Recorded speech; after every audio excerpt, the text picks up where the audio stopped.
Okay, so we'll call the meeting to order. Thank you, everyone, for attending tonight. I'd like to start by saying this meeting takes place in the traditional and ancestral territory of the Mi'kmaq people. We are all treaty people.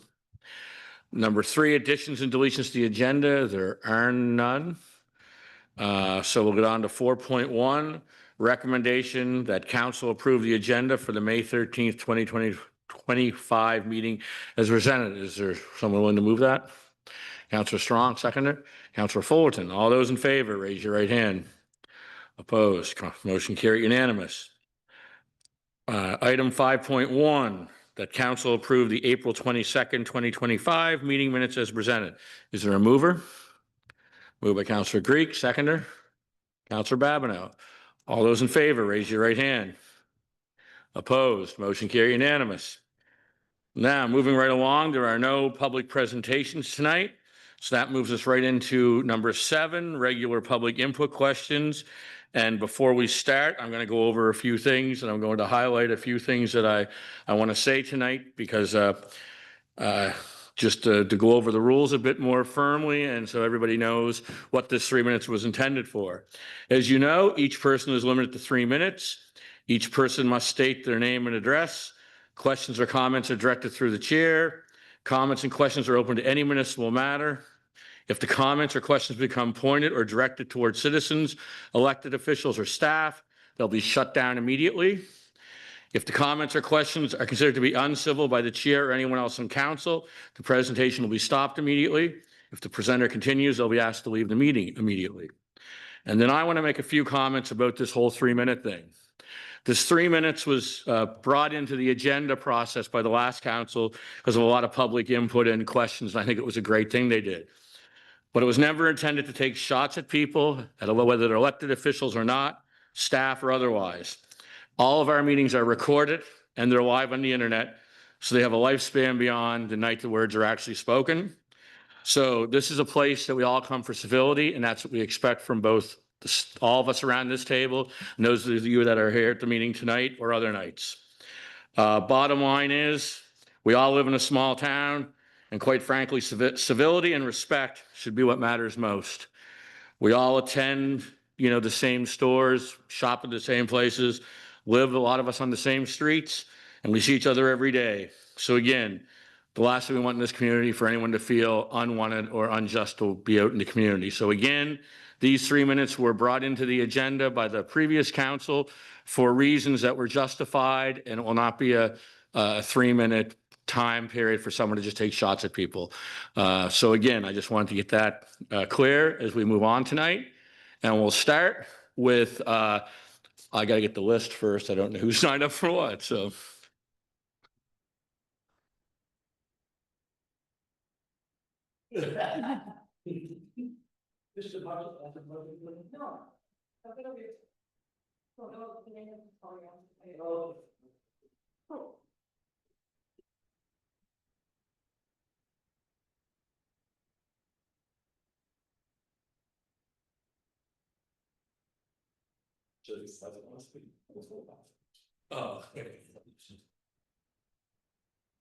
Okay, so we have 2 people signed up.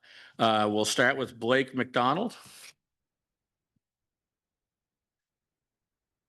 Good evening. My name is Blake McDonald. I'm the Program and Service Development Manager at the South Shore Public Libraries. And Ashley Nunn-Smith, the CEO of the South Shore Public Libraries, has sent you a letter requesting, endorsing a letter that to go to the Minister Dave Ritchie from the Communities, Culture, Tourism and Heritage. And I'm here if you have any questions regarding that letter. Thank you. Does anyone have any questions? Just to let you know, it was highlighted at the NSFM conference last week by a number of folks, and a number of municipal colleagues had brought it up to everybody's attention.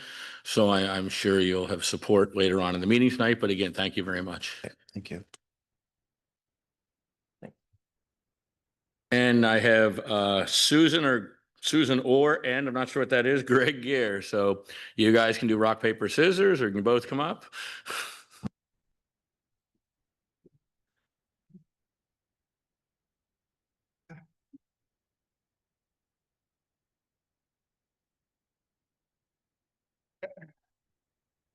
Mayor Myra, members of council, my name is Greg Greek. I'm from 110 Maple Avenue, and I'm here because of the state of Maple Avenue. And we've been trying for a long time to try to get something done. So we just keep trying to bring it up, and maybe one of these times something will get done for it, that anyhow. So as I said, the state of Maple Avenue, I don't know how bad Maple Avenues compared to others, but it got to be one of the worst streets in around there, in our opinion, and that for the people who live onto it. So why is it different? As I said, it's a main through, especially for like this time of year, people, tourism coming in and stuff like that. They're coming in and the first thing they see is the state of this road, and you don't want to go fast on this road at all because you could be hurting your vehicles or whatever onto her. As I said, the volume of traffic, you really got to watch, especially with kids around, people doing that and doing that stuff. So just it's hard to win a prize, and I don't know if it's true or not, but I've heard that even the Lunenburg Fire Department doesn't really want to go up this road anymore, and it takes a little detour if they can get around it and that anyhow. So I thought, as I said, that's our main points. We just want to keep bringing it up, and maybe one of these times somebody will take a look at it and maybe get an honest thing. And it is, as I said, for coming in, there is so much traffic, and especially with all the tourists coming in there, and that I think would be a very good idea to take a look into it and that anyhow. Thank you very much. Thank you, Greg. And I know it is on the, in our long range budget has moved up already a year or so from previous. So who knows, it might move up even. Yeah, we'll keep trying. Yep, no, and you know, we just had a new cabinet announced federally, so who knows what might be out there in the not so distant future with the COA funding and stuff. So Yeah. Thank you very much. Okay, thank you. Thank you.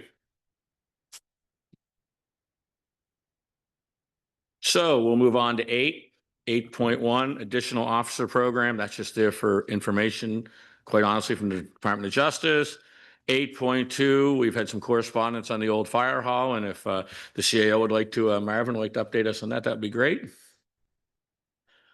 Okay, thank you. We've had a lot of inquiries come in about the old fire hall. At this point, we're still looking at what options are available to us for that, because it is in the historic site, and that we do have to look at what potential uses could be considered by the town. And we are looking into that, and possibly we'll have some solutions to that for council to consider in the near future. Thank you. I hope that answers your guys' request at this time. It's just like Marvin has said, we're just not even sure what we can have in that facility at this point for a number of reasons. One, because it's part of the civic square, and two, for safety and what kind of condition it's in. So we are looking at that building. It's one of our priorities on our list to look at. So thank you very much for your submissions.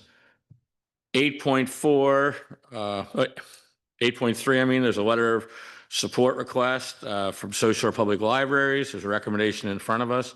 Is someone willing to move the recommendation? Councillor Strong? I am going to move that council approve the letter of support regarding the public library funding as requested by South Shore Public Libraries, and authorize the mayor to sign the joint letter on behalf of the town of Lunenburg. So moved. Is there a seconder? Seconded by Councillor Fulton. Any further discussion or question on the motion? All those in favor, raise your right hand. Opposed? Motion carried unanimous. I almost feel like I should get one of them pieces of board and sign it with a marker and hold it up and show everybody. We will do that later on. So now we'll move to 8.4, the flag raising and proclamation request for Access Awareness Week. Is someone prepared to move that recommendation? Councillor Fullerton?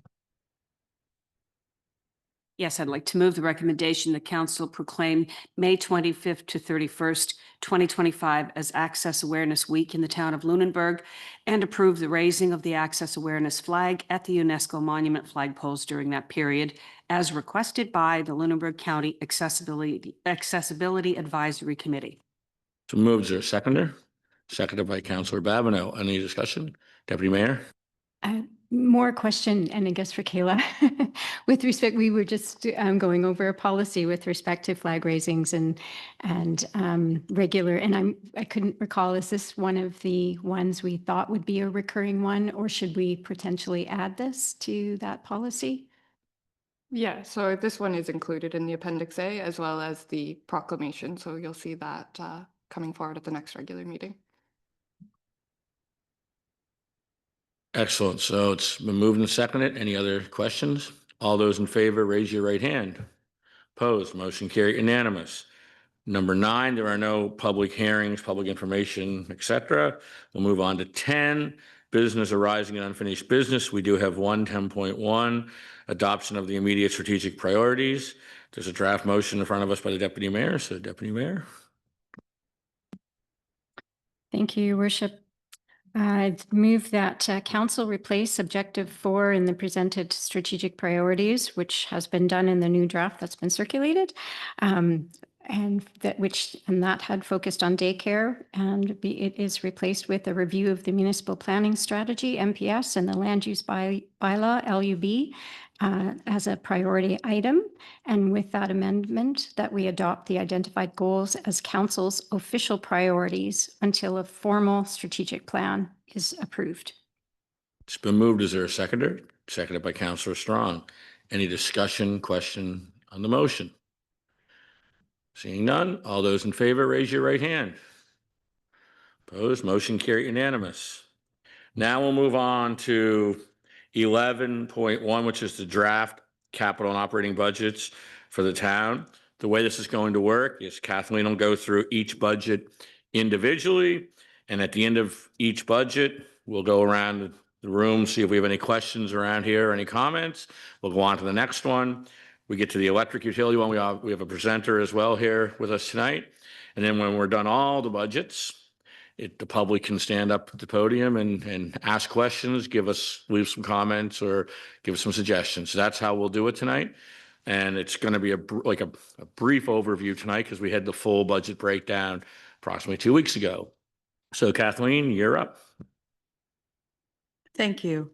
This is our second budget meeting for this season. This evening, we are going to work our way through the budgets, as the mayor has indicated, that are presented in the agenda package. The first budget is the town general draft capital and operating budgets. On April 29th, council were presented with the draft 25-26 budgets. The town capital budget is found on page 26 to page 36 of your agenda. The proposed capital budget is $4.69 million for the 25-26 fiscal year. The proposed funding is as follows: reserves in the amount of $1.7 million, grants and donations in the amount of $1.06 million, Fire Department and District 1 and 2 in the amount of $429,000, and an additional $72,500 will be added to that based on the outcome of our fire protection meeting last week, and also a borrowing of $1.46 million. The projects are outlined in the agenda package, and staff are available to answer any questions on the budget. Thank you. It's open to my colleagues. Anybody have any questions around the table? Okay, we'll move on to the next budget then. The town general budget is found on page 37 to 93 of your agenda package. The total proposed operating budget is $11.32 million for the 25-26 fiscal year. There are no proposed changes to property tax rates this year, and if approved, the residential rate will remain at 1.376 per 100 of assessment, and the commercial rate will remain at 3.358 per $100 of assessment. Sewer rates are proposed to increase by 2.3% to help cover the raising costs associated with operating and maintaining the wastewater system. This increase will be approximately 16.53 cents per year, increasing from $718 to $735 per year. And staff are available to answer any questions on the town general budget. Thank you. Does anyone have any questions or concerns for that part of the budget? Okay, we'll move along. Our next budget this evening is our water draft capital and operating budgets. The water capital budget is found on page 94 to page 103 of your agenda package. The proposed capital budget is 2.2 million for the 25-26 fiscal year. The proposed funding is from the depreciation reserve in the amount of 1.3 million, grants in the amount of 85,000, and borrowing of 788,000. The projects are outlined in the agenda package, and staff are available to answer any questions on the budget. Thank you. Any questions in this part of the budget? Anyone have any questions? Okay, we'll move along. The next budget is the water utility operating budget.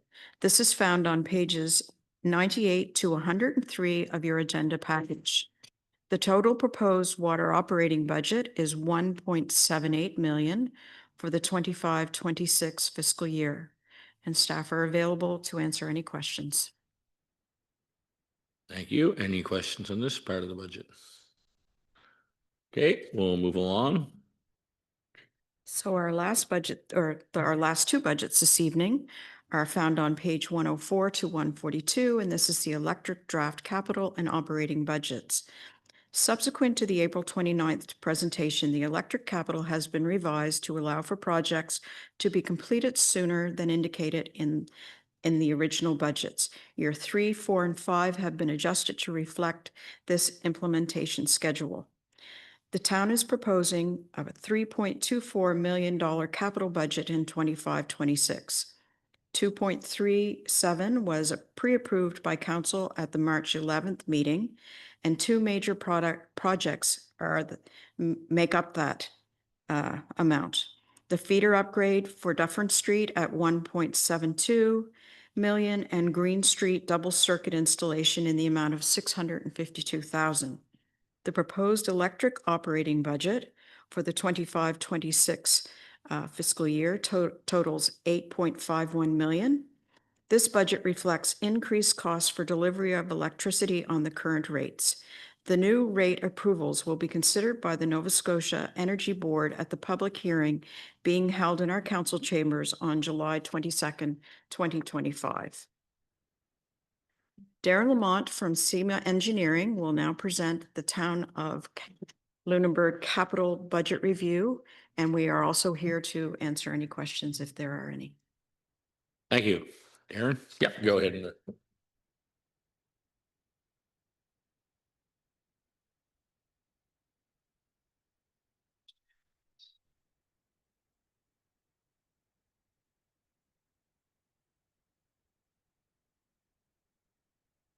Good evening, everyone. Previously, my name is Darren Lamont. I'm with SEMA Engineering. I've been hired by Town of Lunenburg to help with them with the capital budget and support the electrical utility on ongoing projects. Within the budget, as you can see, I think back in before and earlier on here, we approved the two capital projects for Kissing Bridge and Green Road. So with this understanding, we want to make sure that the aging infrastructure within the town gets upgraded. It's some of the infrastructure is over 40 years old. Transformers are deteriorating. The equipment needs upgrading. Over several years, there's been reports that have from other consulting firms that have identified similar projects. It's no different than I'll put an analogy out there to a building, a heritage building. Over time, you got to replace a roof, you got to do shingles, put new windows in. At this time now, it's time for the electric utility to allow this infrastructure to be upgraded. With this, the goal of electric utility is to provide safe, reliable electricity to the community, to residents and residential services. And part of that is we want to also allow for future upgrades. You want the town to be open for business, allow new developments to come in, new commercial buildings to be able to add capacity to the grid, and along with new residential customers to be able to be upgraded on the grid. If you look at the two slides in, I believe, next slide there, please. Next one, sorry. You'll see on the sheet here, we've identified 1.72 million for a Kissing Bridge upgrade and 652,000 for Green Street. And the routine stuff on the left is your regular utility meters, your regular overhead conductors, poles and fixtures, services and transformers and street lighting. And you'll see we have some money in identified also for a potential substation, new substation land and some, potential consulting fees as we move forward. The town, as you know, the substation's presently on Star Street. We're looking at having an alternate location. We've been in contact with Nova Scotia Power, potentially looking at some area maybe down at the Green Street, at the far end of Green Street or Victoria Road, to build a new substation over the next 5 years to allow increased capacity within the town and allow us to convert the old system and allow it to upgrade facilities. Jump over to here.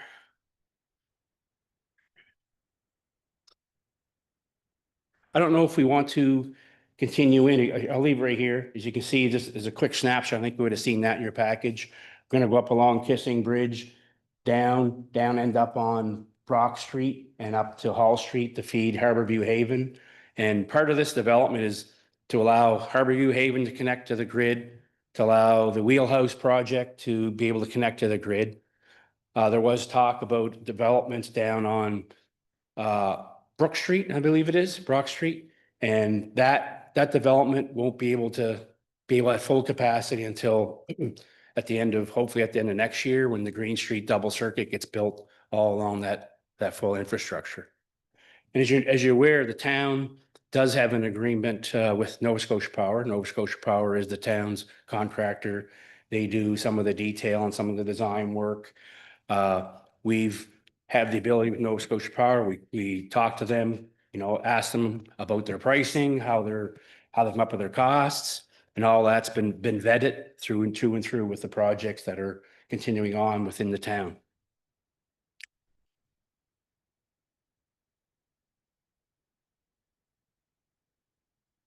Notes here, sorry. One of the major concerns, I don't know if we want to talk highlights about the next 4 years. I can go over just a very highlight. I know we're only here to do 1 year, but through the chairs up with your suggestion, Mayor. I think going through the highlights is great because it shows the folks that we actually do have a long range outlook of where we were going with this and what the solution is if we decide to continue to go this route. I mean, Yes. As we all know, there'll be different options we're going to have to look at over the next probably 6 to 8 months. But this, we have to pass this budget and then talk about the future. But at least if we continue on the way we're going, this would be a plan. So correct. It's great. That was the goal of developing this document with town staff, to show a plan to go forward. And for council's awareness, as Kathleen had mentioned, that the GRA is going through the NURB. Also, those 2 projects for Kissing Bridge and Green Street are also been submitted to the NURB for review and approval. We're going through that process right now with that. So that's part of the review process, that I believe projects over X amount of dollars have to be submitted to the board for approval. So in 2026, 27, you can see, we're trying to enhance and bring new infrastructure into the city and build a new feeder up along Green Street. Potentially that's about 950K for the Green Street upgrade. We have through the substation, it's about a 5-year plan, and major equipment takes about 18 to 24 months for order. So by having a long-term plan, some of this equipment can arrive on time, pending, approval and further developments. And with all this work, what it does, it eliminates the aging infrastructure, creates a more reliable, robust system for the town, limits outages, and provides a growth mechanism for new customers to connect, whether it's renewable energy, EV chargers, and any new growth in the town. The town that will have the ability to attract those customers and attract larger customers, to be able to connect to the grid, to have a stable system and a reliable system. We've reviewed several reliability reports from Nova Scotia Power, and I know in the past there's been, outages, and part of this upgrade will provide a more robust system. And as you can see, there's a lot of equipment goes on in the substation, trip fences, batteries, and miscellaneous equipment.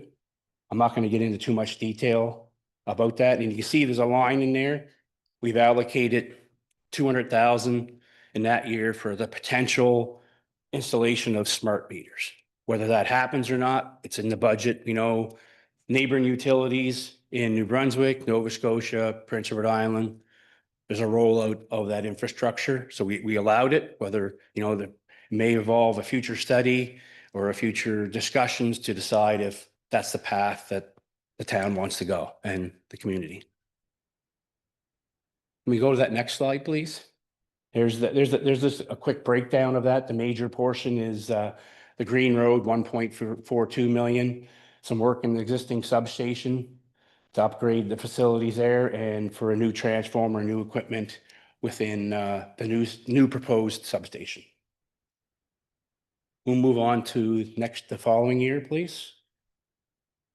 2027-28 is basically the completion of the new substation. And we also allowed 1 million for an upgrade of a feeder, an older feeder along out of the old Star Street sub. And potential, again, some smart meter deployment if that's approved by the town. Does anyone have any questions while we're going along here? Just so I can get maybe clarify if anyone needs any clarification. All right. As you can see there in the budget there of 27-28, we had a major portion of that work is feeder 321 for another $1 million upgrade on that feeder, and the remaining, the new substation for 2.65 million, which is the remaining components to allow that substation to come into service. They're not, you can see they're hefty amounts and increased costs, and we're going to refine that as we move along in future years to tighten up those numbers to ensure where we are and to move forward with the potential expenditures that are needed to date. I know we're getting out there pretty far, 28, 29.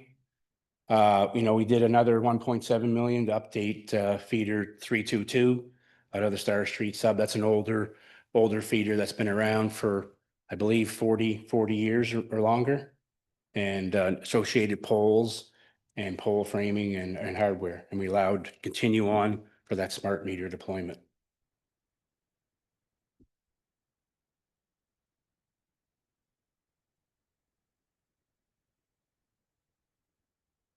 And we'll go to the last one, I believe, is 29, 30. That's, I know we're out there quite far, and that's to procure a new transformer for the existing sub.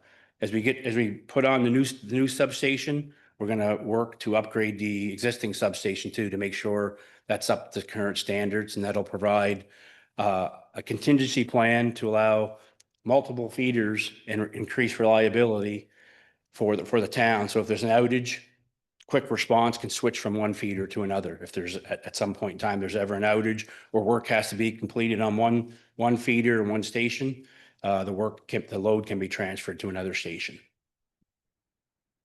This is generally most utilities will have a kind of a contingency plan to allow any future upgrades, any future maintenance, and any deterioration of facilities so that things can be switched around and picked up.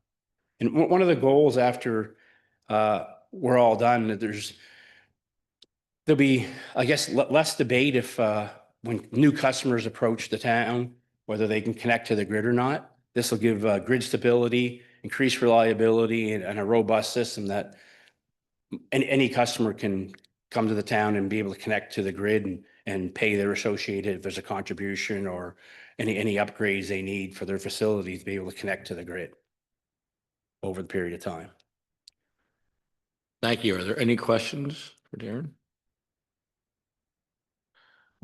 No, I'm just very thankful that you were here tonight and presented this. It's definitely a very intense document. We now I guess, we have a vision for what it would look like if we keep our utility and keep moving forward in this direction, which we haven't had in a while. And now we'll have to look at other options moving forward, get the public involved, discuss our options and make a decision, those, between the public and us, where we're going to go. I mean, we will have to know that obviously by next year, budget time. But the nice thing about these improvements is anything that we do, it's making it safer and more reliable for our customers. And it certainly isn't going to take away from the value of our utility if we would sell it 2 years' time down the road, for example, right? So Yeah, it's going to increase the asset value of the utility. So it doesn't take away, doesn't decrease the value, asset value of the utility. It actually increases the value, the asset value of the city. So of the town, the No. facilities. So great. Thank you very much. all right. Any questions, please let me know. Thank you. So is there any questions off from anyone on any part of the budget? If there's no questions, we'll move on then to the public part. Does anyone from the public have any input they'd like to have at the podium? Just put up your hand because there was no sign up list, or come on up, Robert. Yep.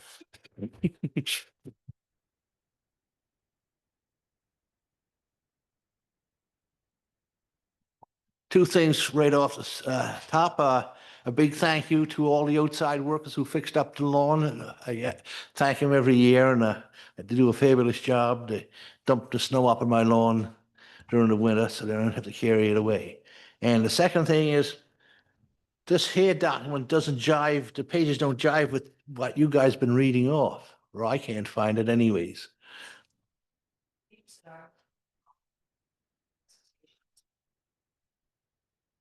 Okay, good enough. Right. Okay.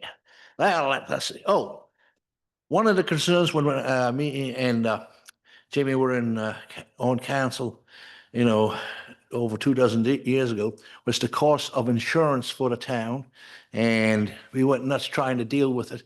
And it has been since solved, so you can tell us what the solution is. So Robert has had a discussion with me regarding our insurance, and we currently belong to Gallagher's out of Antigonish. Gallagher's are brokered by NSFM.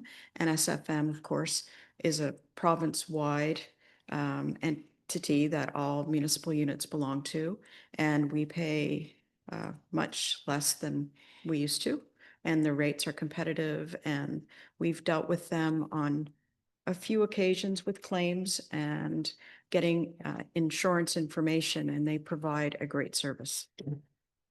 Okay, second thing is capital costs. Our capital costs have gone through the roof, I'm told, since the pandemic. So do you put out for bids for everything that you want done, and you bring us up to date on that? So we have a purchasing policy that indicates what levels that we go to different types of procurement processes through. If it's over 100,000, yes, we put out a public tender, and it's reviewed by the specialty that we have on staff through our engineering department, through our parks department, community development department. And on some occasions, we actually have specialists such as an engineering firm that assist us with that procurement piece. So yes, anything that we are supposed to take out to market goes to market. And sometimes it goes beyond Nova Scotia, sometimes it goes beyond Canada. So we follow the procurement guidelines that we're supposed to. Great. Now, first on taxation, the taxation rates. You're going to shoot me for this, but the seasonal tax rate, is that for Airbnbs? There are guidelines around the seasonal taxation that if you are open for a certain period of time, you can apply through the Assessment Services Division to have your property taxed at a residential rate instead of a commercial rate. Robert, I don't really know what the qualifications are around that, but that is the basic premise of how it works. If I had my way, I'd move the Airbnb rate up to that of commercial rate. I think we're subsidizing them, and that's my opinion. Of course, I could be completely wrong. Yeah, on the monies we receive from the provincial government for our government building out there on Dufferin and Green, it says here the actual is 278,590. Anyways, I thought it was 300,000. Has it stayed steady for this year or what?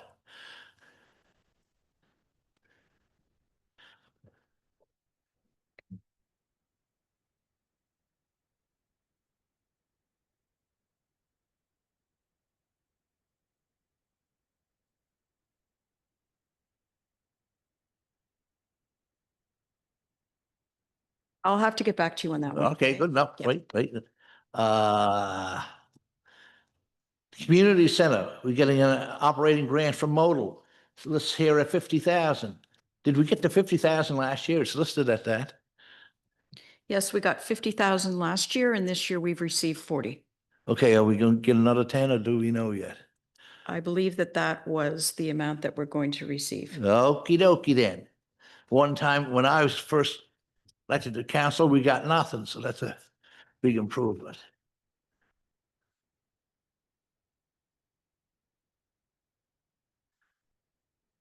Raises and pay. This last year you got 4%. The council's now it's down to 2.2%. Is that accurate? That is correct. They get paid the CPI at a certain period of time, and CPI this year was 2.3%. Okay.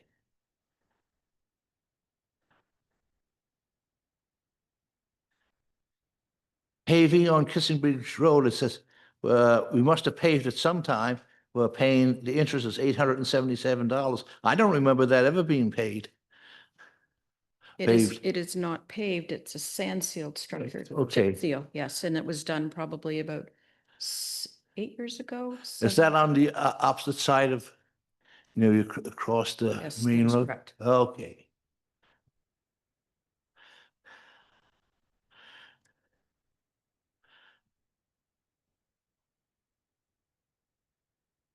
The community honorariums, we used to have honorariums for the committees, what the, oh, son of a gun.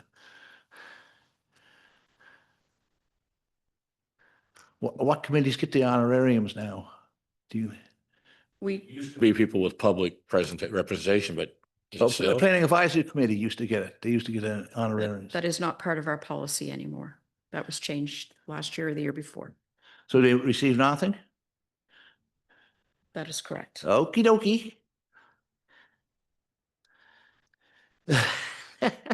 Membership fees, Minister of Finance, refrigeration plant operators, and annual renew plant registration. What does that mean? That means in order to, you must be in the recreation budget.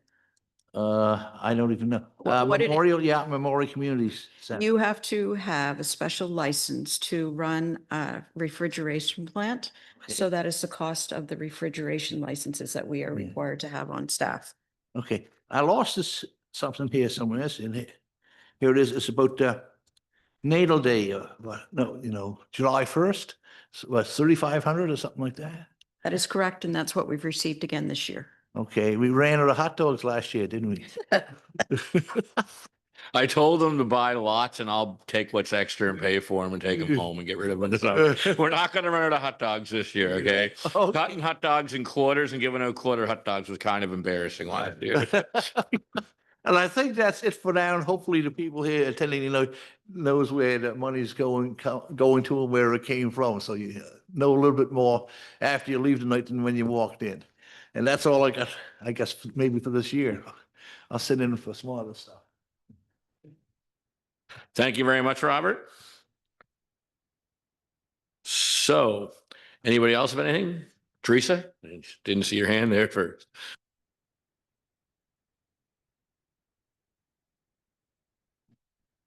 Good evening, everyone. My name is Teresa Quilty. I live in Newtown.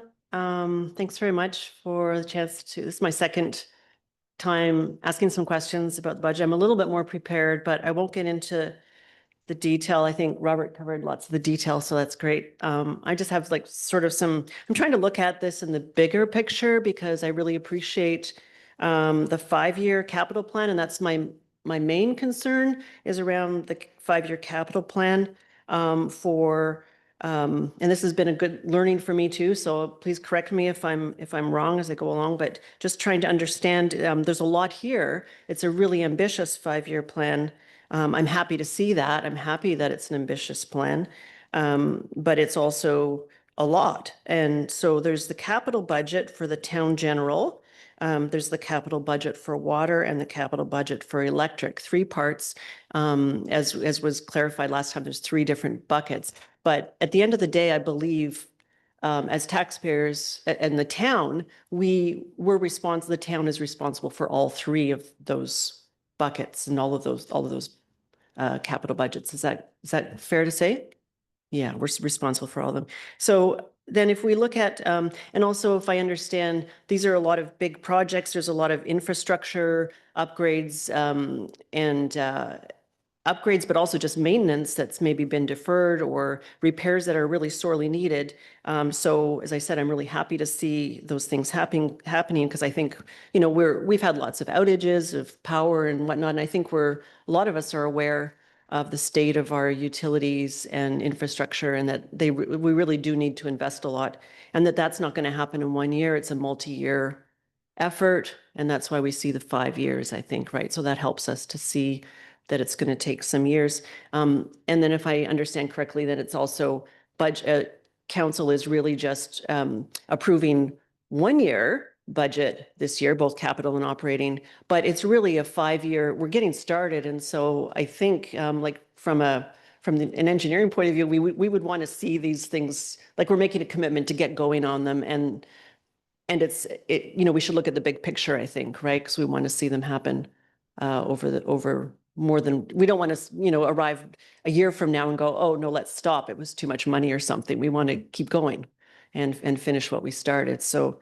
So when I look at those, then, we have so the total then of everything that we're responsible for, the total capital plan for 5 years, the town general amounts to $29 million and change. The capital budget for water is 10 million and change. And the capital budget for electric is 15 million and change. So a total of over $55 million over the next 5 years, which is a lot. And again, there's really important things that happening. So I just feel like it's really ambitious. And it raises questions for me about, how we're going to pay for all of that. So, my understanding also, and again, I'm trying to learn this, but we do have some capital reserves, but if I understand from your presentation a couple of weeks ago, Kathleen, those are quite restricted. So we can't necessarily just take the whole bucket of reserves and just add it, apply it all to the budget. They're very specified what we can spend. And even if you could, you would never do it in 1 year. Like you would phase your projects out. So some of the things that you're looking at, you see circles around, those are circled because we need help from other levels of government. So we are always pursuing other levels of government for funding. So with our wastewater treatment plant, I think, Tyson, we were talking today, we have received like $10 million in grants for that. So you have to be prepared. You do studies ahead. Some of that is why you see some of the study money that's put in the budget so that we can prepare for when we see a project that may fit a grant structure that's around the amount of money that we require, that we are ready. So we understand we are a smaller unit, but we try to make a dollar, spend it 10 times. And that's what we've been very fortunate in the amount that we've gotten over the years. That is one of the things that we've chatted about, is perhaps preparing a slide that can show our constituents how much money that we've gotten for our various capital and expenditures over the years. Yeah, I think if I was a decision maker on $55 million, I would want to know how we're going to pay for that. So my understanding is the revenues that the town can generate are tax revenues. And we're required to have a balanced operating budget, and we do. And we're required to balance our capital budget, though. We can take some from reserves, but as you said, limited amounts, so not our whole reserves. And we don't necessarily have deep pockets on our reserves. If my understanding is we don't have enough reserve to pay for everything. We're going to have to find more money. I agree with that, although I think that what you're seeing happen with this council and the previous council is that we're trying to look at the bigger projects that are required to upkeep our infrastructure and start to try to do an reserve plan. So that, you know, that's what we've done with our wastewater treatment plant. That's why you see that the sewer revenues are 735. A portion of that is actually for infrastructure that you're seeing in the capital budgets for upcoming years. So I think it's 236,000 of the money that we collect for sewer goes into a sewer revenue every year, if I remember that figure correctly. So we are cognizant that we do have the infrastructure deficits, like you're speaking, like every place right across Canada does. But we're also trying to, with our size, build reserves that can help us perhaps move some of our projects ahead faster. Okay, thanks. Yeah. So we can borrow money, but we have limits on what we can borrow. I understand. So I believe it's legislated that we can borrow to up to 15%. So 15% of our operating budget could be in debt financing. Is that basically? There are three things. The water utility and the electric utility are not in that equation of 15%. The only thing that's in the equation of the 15% are the projects that are considered to be operating. So when you look at sewer, that would be in the 15, the fire trucks would be in 15, general equipment would be in 15, but the electric and water are not in the 15% equation because they are a different formula, which is very complex. So, but we do have movement, and it moves every year. If some of the debts have bigger payments as they get paid down, then it just keeps on going like this. And we try to manage our way through that. Right. Yeah. So I think some of that was included in the budget. We could see the fiscal services, right? The debt financing is in there. Yeah. So we're carrying things forward. A lot of the capital expenditures, my understanding is they need to be amortized or amortized, I guess. I don't know if that's the right term, over 10 to 15 years. So like it's not 30 years or 40 years. Like, so $55 million over 10 to 15 years, we've got to find a way to raise $55 million and either in borrowing, grants, taxes. In the case of utilities, we can charge, user fees. So the usage rates. Yeah, it's just, I guess the bottom line is I don't, like, I see what we're planning to spend. I don't see a plan of how we're going to, like, a financial forecast to show where we're going to finance, how are we going to fund $55 million. And that's, to me, that's concerning. If my husband said, I want to do these massive renovations on the house and I'm going to spend $1 million, but we need a plan to show how we're going to pay for it. And I'm just wondering how much of this is going to fall to taxpayers? How much of this is going to be raised? How much are we planning to, and I know you don't have all the answers, but certainly I would think there would be a plan to say we would expect to have what percentage in grants, what percentage in borrowing, because we do have a limit on what we can borrow, that there's a cap there. So we can't go beyond that. So we're going to have to make up the difference in what we pay as taxpayers and also grants if we can get them. And I don't know whether we might reasonably expect that we could get on average 30% of the 55 million in grants, or is it going to be 40%, 50%? I don't know what that is.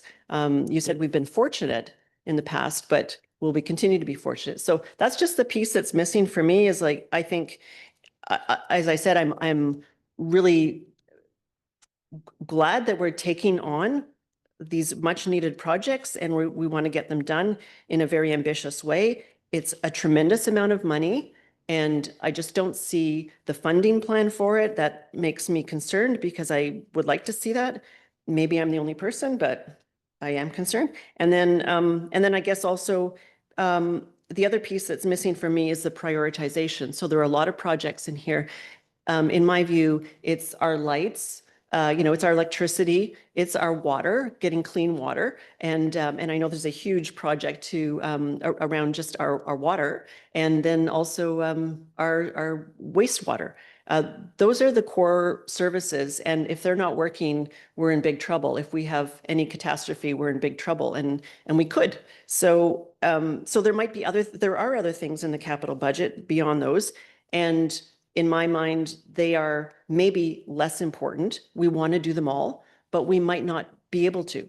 And so what's missing for me also is this prioritization of what would be prioritized over something else, so that we can make those difficult decisions as a community to understand, can we, how are we going to pay for all of this? And if push comes to shove, is there something we're going to have to let go? Because without that prioritization, I feel like we're just kind of making decisions a little bit blind. So those are the two pieces for me. It's a funding plan, and it's the prioritization exercise around all of this $55 million worth of projects. And I know we probably don't have an answer for that today, but those are my thoughts, and I would encourage, I don't know, I'm hoping that council would share those concerns on behalf of residents. So thanks.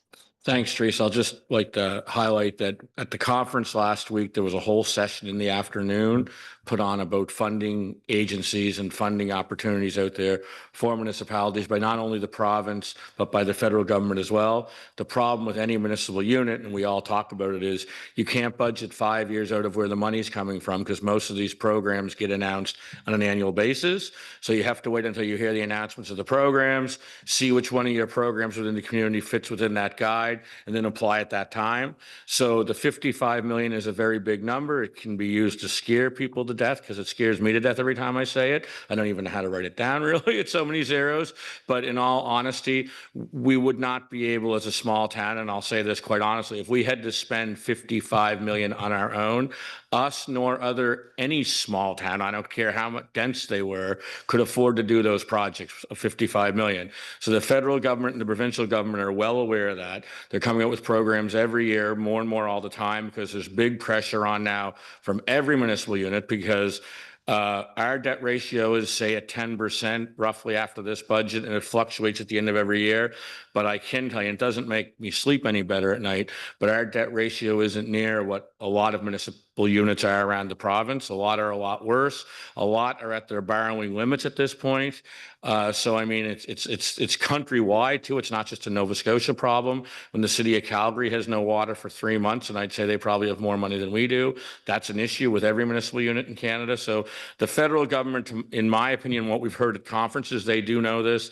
There is money available. The nice thing about, like, the budget we just saw with the electric utility, they need that information if you're going to apply. You just can't say I want 15 million, and you have to. So breaking it down is quite important. And the one thing we did here is the province this last year has been very excited about shovel-ready projects. So if you have a shovel-ready project that fits under certain criteria, you bring down the minister, you show them, who knows, they might fund it for you all of a sudden if it's the right time of year. So unfortunately for us, a lot of our funding opportunities, we can't, budget 5 years out definite, but we can have an idea how we are hoping to fund it, right? And like every municipal unit, we're very hopeful when we apply for grants, and our staff have been very successful in the last year or so or more. Like our sewer treatment, our new wastewater treatment budget was 16 point some million, I think, which is enough to scare the crap out of anybody. It's costing us 2.7, I think, million is what it's actually costing us.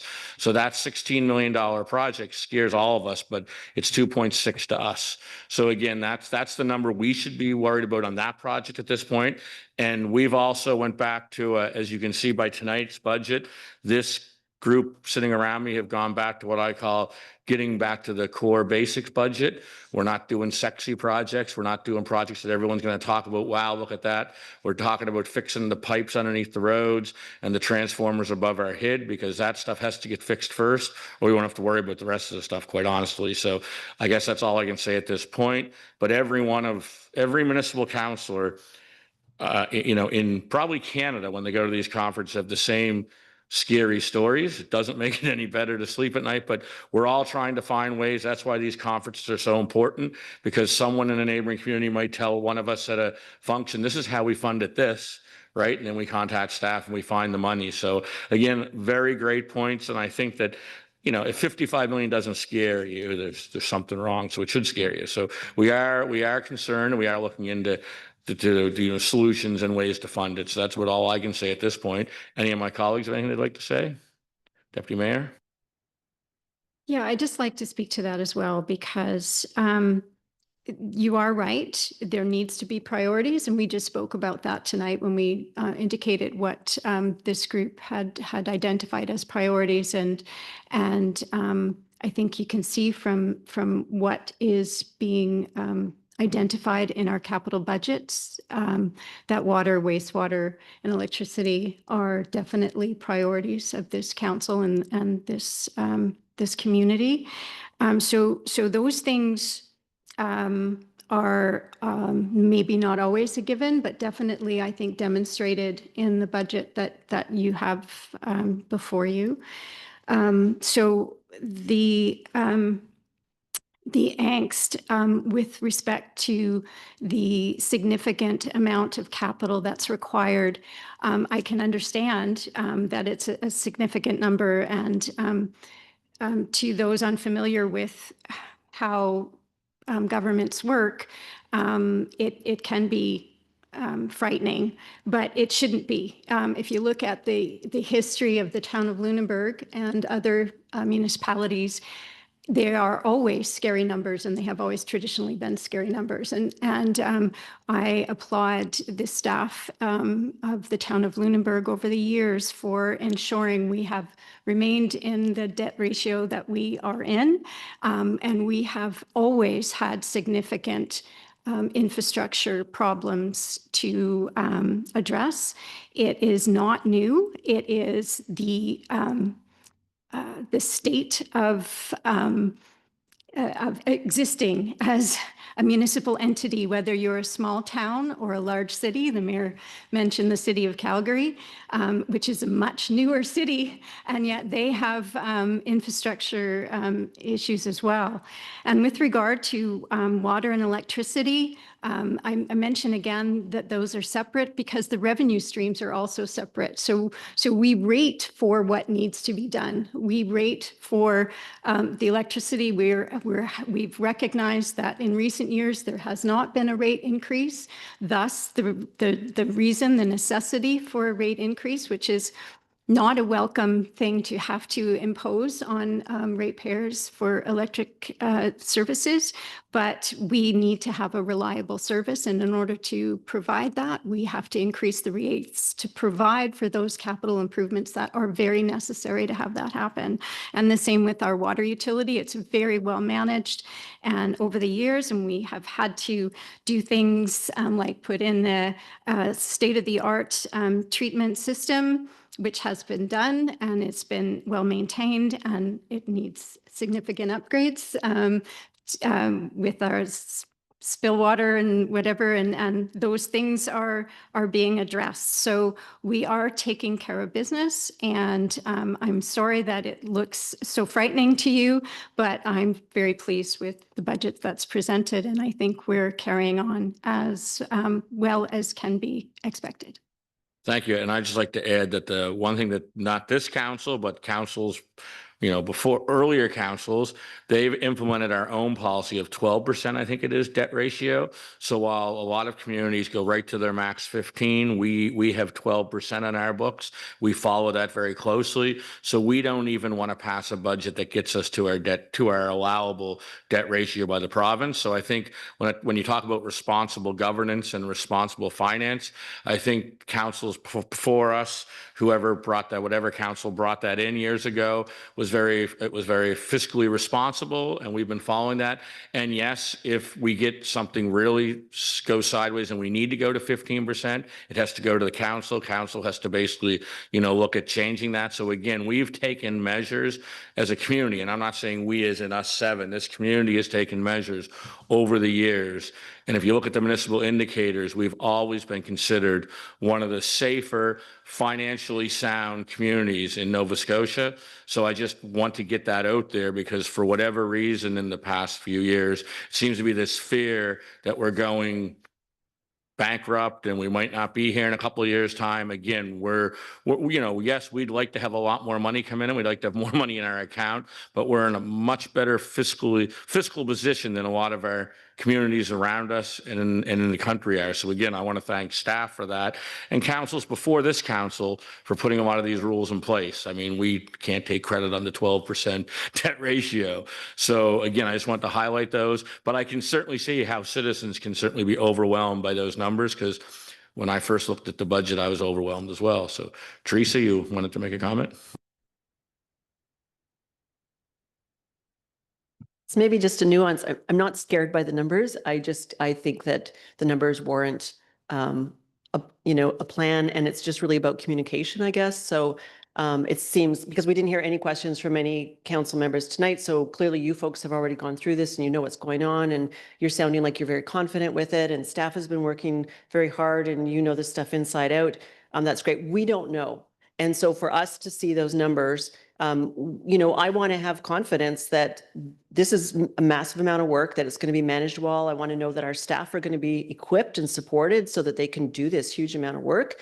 And so I just want to see it go really well. And so, yeah, it's not scary as long as we have a plan. And yeah, to the point of raising our electric rates, yeah, absolutely, that makes sense. And we've been running a deficit on that, and I think the deficit's been increasing. We're continuing to operate at a deficit with our electric utility, and so we do need to raise those rates, and not to mention all the capital work that needs to be done. So that's fair. This is just also at the same time, the decision has been made in the budget to not raise our tax rates and to hold the line there. We don't have the highest tax rate. I remember going to shoot me and say, don't suggest that we raise our tax rates. I think my taxes are too high anyway, but I guess we all do. But, I just think all of these things need to be looked at. It's about communicating with all of us, engaging us all, letting us understand so we can feel confident that we're going to go forward with this huge amount of capital work over the next 5 years, and we can all feel on board with it.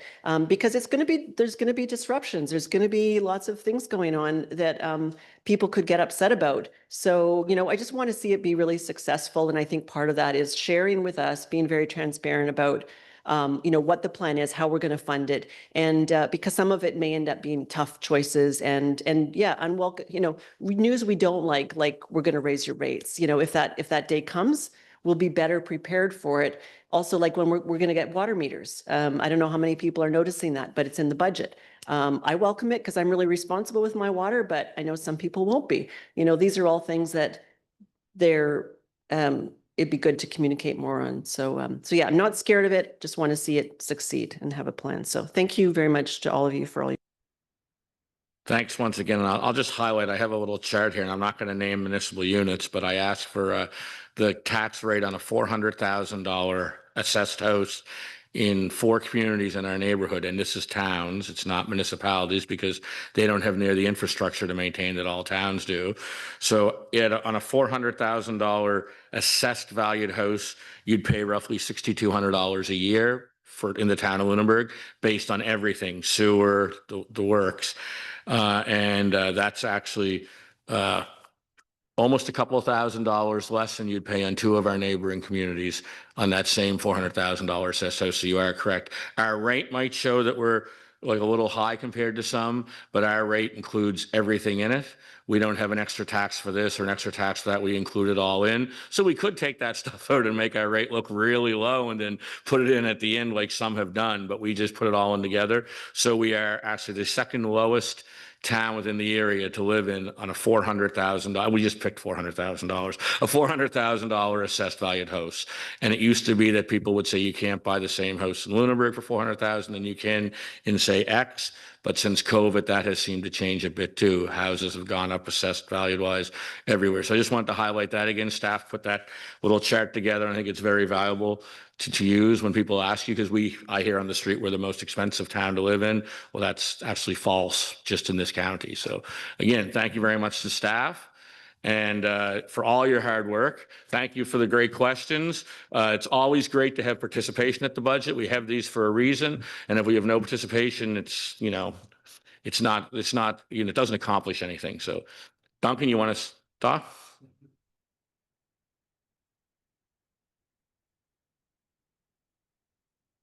Sorry, I was late. It was a busy night at the food bank tonight, unfortunately. Um, I mean, this is the level of debate that I like to hear, and that really reduces the angst for everybody. I think when we hear numbers like that, and the more that we can share those kind of numbers and have this discussion, I think the more important it is. I just have one question about the water utility, and because Teresa mentioned the water metering. And I know in the next 2 fiscal years, we're going to be installing water meters in all town residences. That's going to be new for many people. And I think the sooner that we can get some information on that process, what it's going to mean for people in terms of where is the meter going to be in their home, or is it going to be in their home or the side of their house? When's that going to happen? I think the better it will be. I do support water metering, by the way, but I think some more information about that implementation would be helpful.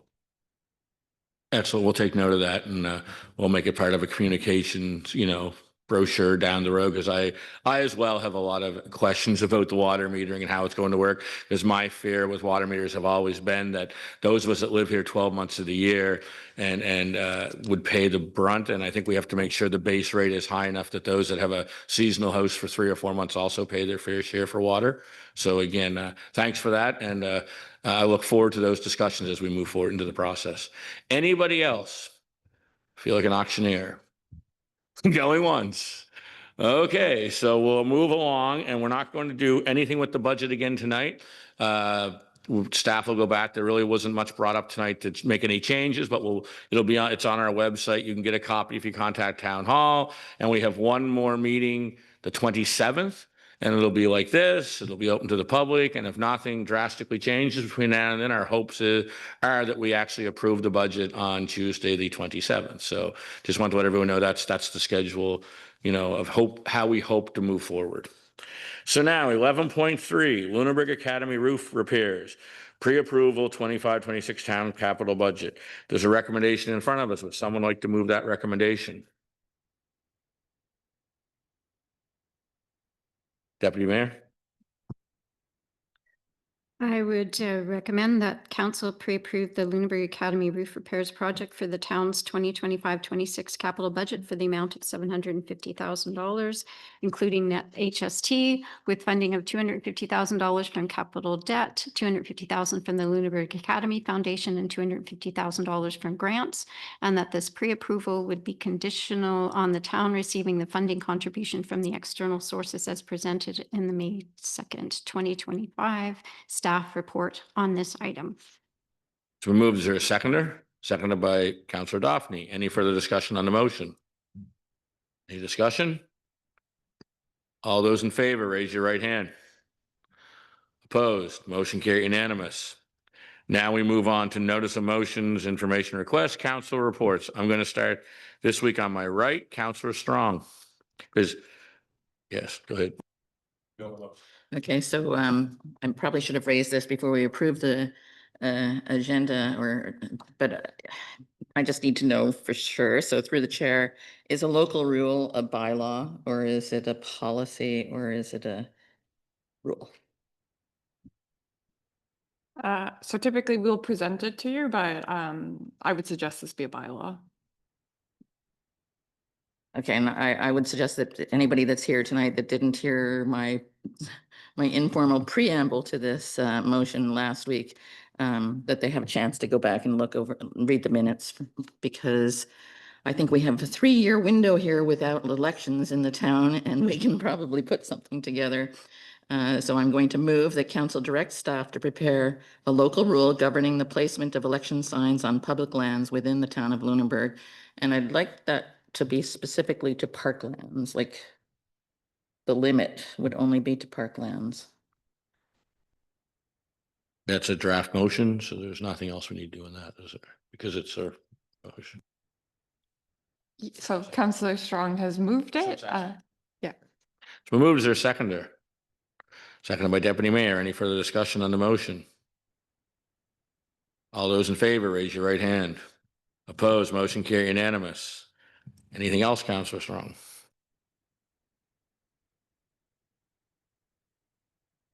I'll turn on my mic and say again, I have a few things to report. Folks in the gallery will remember when I was an ordinary citizen and not sitting up here that I've always wished happy birthday to those who I know are having birthdays. So I'd like to wish Julie Bachman, whose birthday is today, a happy birthday, and I know she always listens. So happy birthday, Julie. And Jamie Myra, our mayor, will be having a birthday on Thursday. And I hope that that goes over well for Jamie.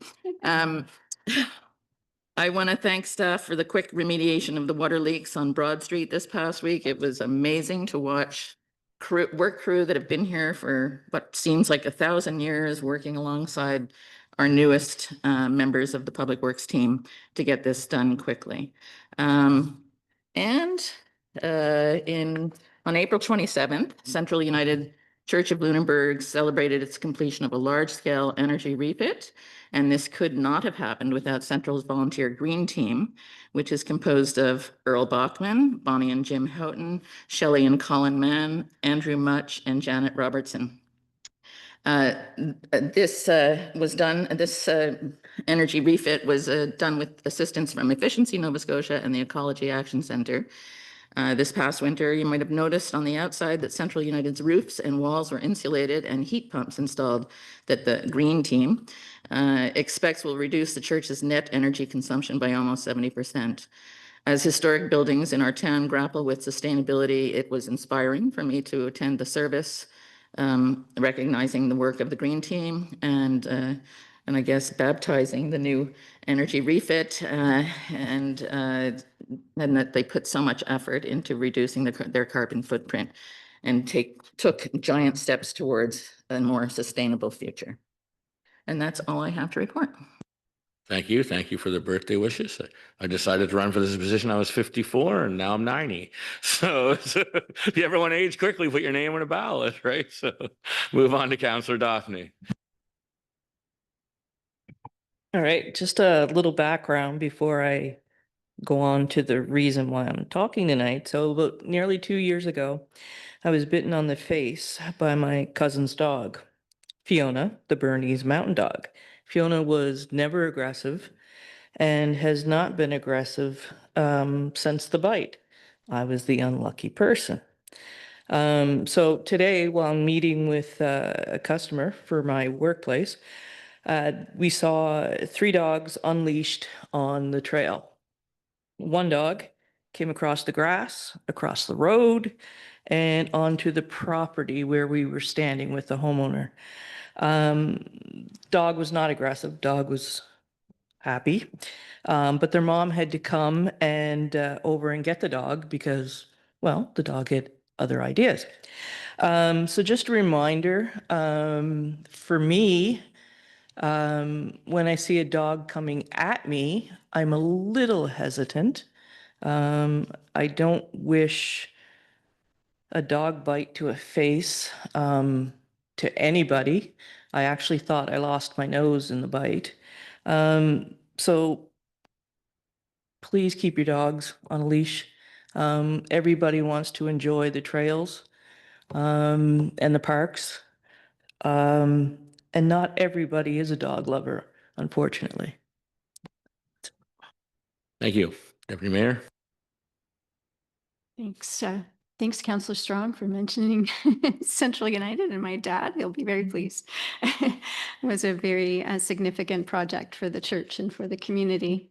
But I just wanted to make mention of the fact that a little more than a week ago, the mayor and Councillor Fullerton and I attended the NSFM, the Nova Scotia Federation of Municipalities Spring Conference in the town of Truro. And it just had sent a note of report to my council colleagues, and I know that there are others coming too, and the mayor's circulated one as well. But just wanted to make mention in this public realm of the fact that we had attended this and that these opportunities are really significant and helpful. I noted to my colleagues that you go to these and not only do you get an education on what is happening in other municipalities, what is possible through the programs and funding opportunities that are provided by other levels of government. But you get inspired by what happens as well. And it's very motivating to attend these events. It's also a great opportunity to network with colleagues from other municipalities and with officials from other levels of government and from partnering organizations. So it was very worthwhile. Came away with a lot of new information and a lot of enthusiasm to continue in this work. So thanks. Thank you. Councillor Babineau? Councillor Greek? I'd just like to make sure that the mayor's aware, even though he's turning another year older and that he may feel 90, he certainly doesn't look a day over 75. Thank you, thank you. You're 31 going on 50 now, you know. So. Councillor Fullerton? Just briefly, I'm along with the deputy mayor's report and with yours. I don't have a written report, but I just wanted to talk about a few of the highlights that for me, the conference that we attended was very informative and, you know, very left me feeling very positive about the jobs that we all do in our roles and the opportunities that we have to connect with others who do similar jobs in their municipalities. And if I'm correct, I believe it was 49 municipalities were represented at that conference, and we met a lot of people, and we had really positive and engaging conversations with a lot of people. Some of the priorities of the Nova Scotia Federation of Municipalities were to talk to us about the funding avenues that are available, not only through them, but through other levels of government. They talked about that organization's mandate and its priorities, which talked about things like climate change action, environmental leadership, and community engagement. You know, so to Teresa and Duncan's comments about you know, us communicating and making sure that our citizens understand what it is we're doing and why and how it's being funded. That was all part of those discussions at the conference, which was really great. The word of the conference was foundational. So when we talk about the priorities of the town and the basis for our decision making in the town, that word sort of resonated with me because we're looking after the priorities. We're looking after the bones of the town, the infrastructure things, and the other stuff will follow. And, you know, I hope that we're successful in getting some of these things done to improve the life for the quality of life in our community. And municipal affairs also talked about emerging issues like the tariffs and the new federal government. They talked about something that was really fascinating, which was critical mineral and resource mapping. It's pretty heady stuff, but it was really interesting. And new wind power regulations or revisions to the wind power regulations. But you know, it was a real grocery list of very important things that we face as municipal governments. And it was great. It was very informative and very worthwhile. And I'd like to thank the town for sending us. Thank you very much, Councillor Strong. After going around, it's been reminded to me that maybe we should introduce our communications person at this meeting. We are pleased to announce as a community that our communication and grant coordinator right now, events coordinator, yeah, grant, is Jamie Deans. If you want to stand up, Jamie. And he's a Maple Leaf fan. Okay, and again, following along some of my colleagues, again, we did attend a conference last week. Quite honestly, since I was elected this time around, this is probably one of the more informative conferences I've attended. The speakers were spoken very relevant issues that relates to all size communities. In fact, more to the mid to smaller communities and the larger ones, which is nice to hear. Some of the highlights for me was listening to the presentation by the Nova Scotia Cooperative Council, which is a housing cooperative that actually can really provide affordable housing within your area or attainable housing within your community. The other thing was the province is coming out with some ideas on the marketing levy, a third party person to look at collecting and tracking the funds and distributing the funds. So again, that was good to hear. There was a great session on renewable energy and climate change by community municipality of Digby and our neighbors of Town of Mahone Bay, which was very, again, relevant. And then they spent basically quite a session on funding, their fund navigator, who that person was, what their role is, along with both provincial and federal monies that's out there. They gave us some staggering numbers of what the province and the federal government have given to municipalities within Nova Scotia alone over this past year, or committed for this year. So again, it was a very informative conference, one of the better ones that I've attended, quite honestly. So I look forward to the fall conference, because this will be hard to top, because again, it was very relevant information. And again, I thank my colleagues for attending. It was 2.5 days, whatever, in Truro, and we had an enjoyable time. And again, I think you also find out as much information from 6 to 9 as you do from 9 to 6, really talking to your colleagues from other communities. That's where you actually hear how they get funding for things and other things. And that's where you can actually talk to some deputy ministers, some ministers maybe off record, and really get to know some information where to apply for certain things. So again, I thank the town for sending us. I think that you can't put a price on these types of events. You could never get what you get out of these by staying home. I'll put it that way. So nothing further. We'll move on to 13. There really isn't anything we can, if we have anything for committee of the whole, we can email Kayla for our next committee whole, any agenda items, which is, do we have a date? June. Yeah, so they're always the first Tuesday of the month. Okay, so if you have any items, just email Kayla and she'll make sure to get on the agenda. So we'll move on to the motion action list. There's a recommendation that council confirm the updated motion action list as presented. Is anyone prepared to move that? Oh, Councillor Strong. Okay, moved by Councillor Strong. Is there a seconder? Seconded by Councillor Greek. Any discussion on it? Okay, all those in favor, raise your right hand. Motion carried unanimous. One last item, upcoming budget meeting is, like I just said earlier, Tuesday, May 27th at 6 p.m. This will probably be your last opportunity to have some contribution towards this year's final budget. So again, thanks everyone for attending, and a motion to move into closed session. Moved by Deputy Mayor. Seconder? Second by Councillor Babineau. Thank you, folks. Have a great evening, everyone, and enjoy the beautiful weather. I think it's finally turned. Now the Leafs will definitely lose. The sun's out.